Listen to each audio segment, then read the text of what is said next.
Solo Leveling, Ragnarok, capítulo 161. Tumba dos Dragões Berserkers.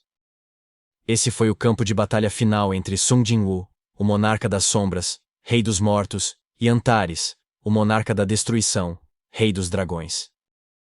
A guerra entre essas duas forças avassaladoras foi brutal e implacável. Mas no fim, foi a Legião das Sombras de Sung Jin-woo que saiu vitoriosa. Como resultado, desde aquele dia, os corpos de incontáveis dragões foram reduzidos a cinzas, espalhadas por essa terra árida como neve em meio a uma tempestade. Shahrain e Sirka haviam se aventurado por esse território desolado com um objetivo: restaurar as forças do dragão sombrio, Kaisel. Exausto após proteger Shahrain, Kaisel caiu em um sono profundo assim que chegaram. Uma espécie de hibernação. Por fora, parecia apenas um descanso, mas, na realidade, ele estava absorvendo os resquícios do poder dracônico que ainda permaneciam nas cinzas acinzentadas ao redor. Enquanto Kaisel recuperava sua energia, Shahrain e Sirka tinham apenas uma tarefa: vagar sem rumo por aquele deserto sombrio.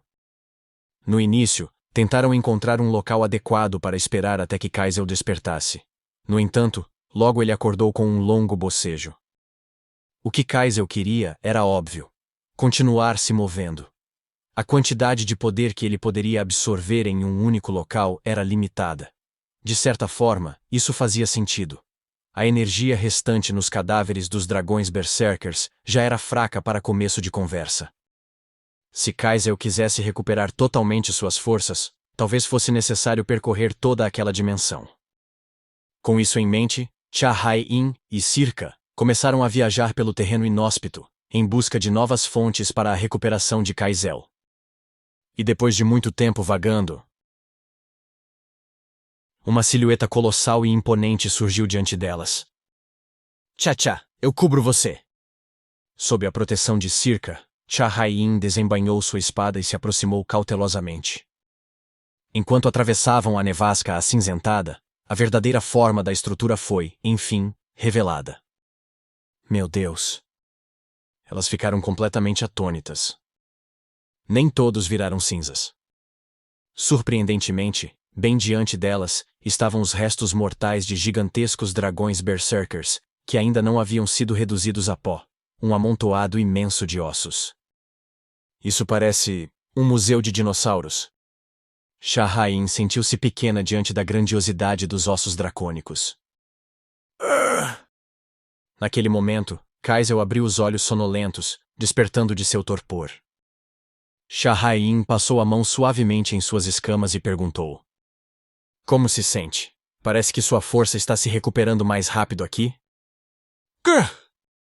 Kaisel fechou os olhos novamente, satisfeito com o toque dela. Sirka, observando a cena ao lado, sorriu. Isso é ótimo. Faz sentido que a recuperação seja muito mais rápida ao redor de cadáveres que ainda têm ossos intactos, em vez de apenas cinzas. Os corpos de dragões são um verdadeiro tesouro por si só. Shahrain assentiu. Mesmo vasculhando suas memórias de vidas passadas, sabia que ossos de dragões eram recursos incrivelmente valiosos. Eles possuíam resistência e durabilidade excepcionais, sustentando o peso colossal dos próprios dragões. Além disso, sua compatibilidade com mana era simplesmente inigualável. Isso é incrível. Se levarmos esses ossos para a terra e os transformarmos em armas, será uma grande ajuda para o Surro. Com certeza, eles estão desgastados pelo tempo, mas se procurarmos bem, ainda devem existir fragmentos intactos. Justo quando Shahrain estendeu a mão para seu colar a fim de abrir seu inventário, um calafrio percorreu sua espinha. Cuidado! Como se já estivessem preparadas, Shahrain e Sirka saltaram para lados opostos no mesmo instante, sentindo a presença de uma intenção assassina avassaladora. Boom! Uma explosão violenta devastou o local onde estavam um segundo antes. O impacto derrubou pilhas de ossos dracônicos, fazendo a paisagem tremer. Desviando rapidamente dos destroços, Shahrain e Sirka assumiram posturas de combate. Eu cubro você! Sirka recuou agilmente, puxando a corda de seu arco, enquanto Shahrain avançou com sua espada. E então, os responsáveis pela explosão finalmente se revelaram. Kiraka! Kirukadra! Os olhos de Chahain se arregalaram em choque. Eram guerreiros e magos feitos inteiramente de ossos, mas não se pareciam com esqueletos humanos comuns. Circa, que os observava da retaguarda, os reconheceu imediatamente e gritou surpresa. São guerreiros presa de dragão. Guerreiros presa de dragão? Eles também eram conhecidos como Spartoi. Na mitologia grega, os semeados, como o nome sugeria, eram guerreiros lendários, nascidos a partir de dentes de dragão plantados na terra.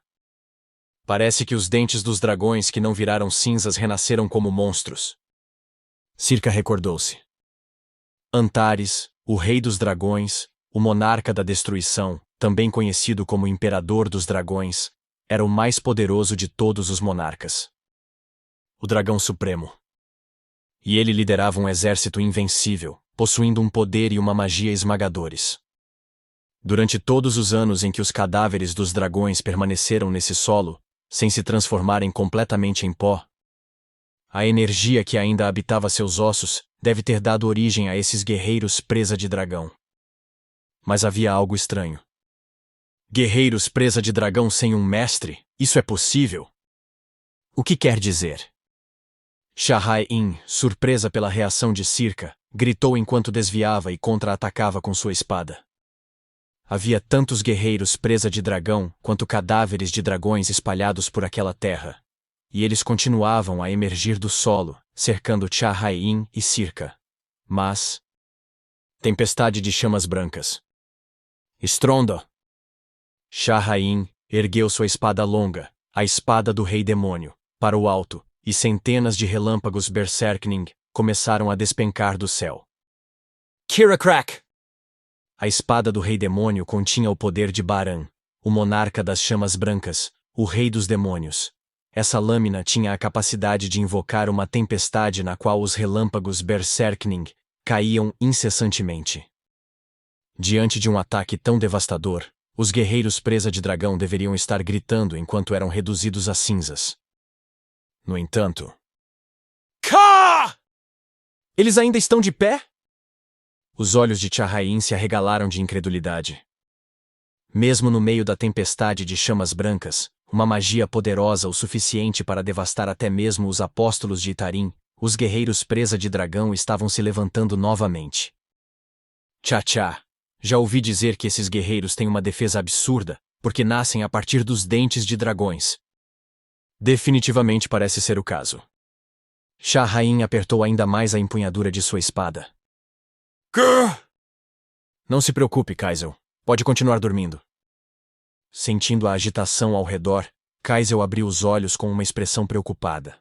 Mas Chahain sorriu e o tranquilizou. Eles estão levando dano, pelo menos. Como ela havia notado, os guerreiros presa de dragão atingidos diretamente pelos relâmpagos estavam visivelmente mais lentos. Se continuarmos abatendo um por um, eles eventualmente cairão. Chahain cortou pela cintura de um guerreiro à sua frente e então voltou seu olhar para sua companheira. Circa, o que você ia dizer antes? O que tem de estranho? Ah! Circa disparou uma flecha contra um dos magos mais distantes antes de responder. Não sei muito sobre dragões, mas tem algo que eu sei com certeza. Guerreiros presa de dragão não podem existir sem um mestre. Eles precisam de um mestre? Sim, pelo que eu vi, os dragões arrancam seus próprios dentes para criar esses guerreiros. O propósito deles é, obviamente, proteger os próprios dragões. Mais precisamente... O olhar de Circa se voltou para Kaisel, que ainda dormia no ombro de Chahain. Proteger o dragão enquanto ele está hibernando. Esse é o verdadeiro propósito dos guerreiros presa de dragão. O quê? Ao ouvir isso, Chahain sentiu que algo estava errado e começou a analisar o ambiente ao redor. Mas não há nenhum dragão vivo aqui? Pois é. É isso que não faz sentido. Se um guerreiro presa de dragão perde seu mestre, ele volta a ser apenas um dente. Então, o que são esses caras? Era sem dúvidas um mistério. Se existiam tantos guerreiros presa de dragão, deveria haver uma quantidade correspondente de dragões vivos. mas não importava para onde olhassem, não havia nenhum dragão ali. Isso significava que a origem desses guerreiros eram os dentes dos cadáveres. Será que encontraram um novo mestre? Ou será que alguém apareceu e conseguiu criar guerreiros presa de dragão, usando os dentes de outros dragões? De qualquer forma, isso nos leva a uma mesma conclusão, e pelo visto, não vão nos responder se perguntarmos. Graças ao colar de tradução que usava, Chahrain conseguia entender as palavras que saíam da boca dos guerreiros presa de dragão. Kirakara, matem os invasores. Invasores. Isso significa que invadimos algum lugar? Ou eles simplesmente não querem que a gente esteja aqui? Mas, onde exatamente é aqui? Chahrain olhou ao redor calmamente, cortando outro guerreiro pelo caminho, e então gritou. Circa, eu vou segurá-los por um tempo. Envie uma prece ao monarca da Geada. Como descendente do monarca da Geada, Circa era capaz de enviar mensagens através da oração. Já Surro, como sumo sacerdote, poderia despertar o espírito adormecido do monarca. Circa, por outro lado, só conseguia enviar mensagens unilaterais. Mas essa mensagem chegaria ao sumo sacerdote através do monarca da Geada. Isso não é exatamente para o que as orações foram feitas. Circa suspirou, um pouco sem jeito, antes de começar a rezar para Silad, o monarca da Geada. Então, o que exatamente eu devo pedir para ele dizer? Enquanto isso, Surro e Lin Do-gyun haviam acabado de chegar a Busan. O objetivo deles, como sempre, era caçar em dungeons. Mas essa raid seria um pouco diferente. Você é o mestre da guilda Wujin? Não, eu sou o vice-mestre Lin Do-gyun. Nosso mestre está bem aqui. Ah, me desculpe.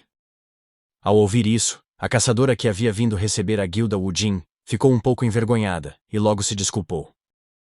Então, com um sorriso educado, ela se aproximou de Surro e fez uma reverência.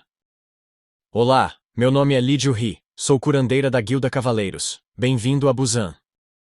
Olá, obrigado. Sou Sung Surro, o mestre da guilda. Por algum motivo, assim que Li Ju-hee fez contato visual com Surro, seu olhar ficou fixo no rosto dele. Aconteceu alguma coisa? Perguntou Surro confuso. Ah, não, me desculpe. Seu rosto me pareceu familiar por um instante. Mas acho que foi só impressão minha. Li Ju-hee riu, um pouco sem graça. Que bobagem! Como eu poderia conhecer esse garoto? Quando eu morava em Seul, ele provavelmente nem tinha nascido ainda. Se xingando mentalmente por ter agido de forma estranha, Li Ju-hee voltou ao assunto. Certo.